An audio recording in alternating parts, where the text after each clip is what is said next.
because they can profit off of that. This land is traditionally indigenous land, what Gallup considers itself, what's incorporated into the city of Gallup.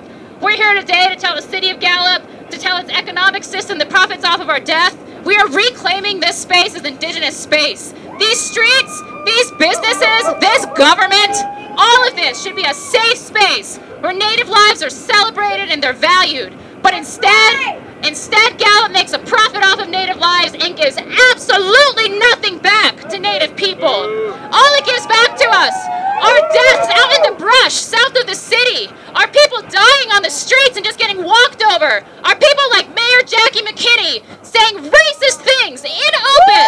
Oh, I'm going to round up Navajos and I'm going to stuff them in Ben Shelley's office. He has said those things. I hope he is out the door. We're going to kick Jackie McKinney out the door with this press conference today. And hopefully the mayoral election that's happening here in a few days will do just that. It will respond to what we've done today to make sure that that happens. Things have to change in Gallup. That's right. Dozens of Native people, not just Dene, killed or they die every single week in Gallup, and nobody cares.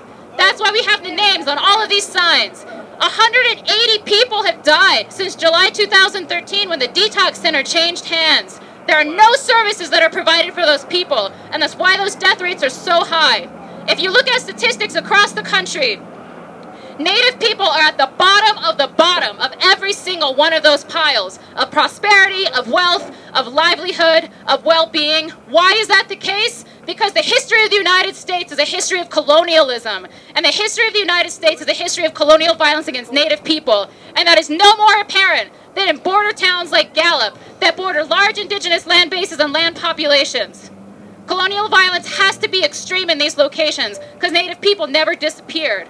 The history and the tale of colonialism tells us that we have to disappear, and we did it. And not only did we not, we have political power. There are more of us today than there were 100 years ago, and we're going to keep growing, and we're never going to go away. And we demand the conditions to thrive. Our relatives are barely surviving. When you have people dying in the brush south of Gallup, that means your people are barely surviving.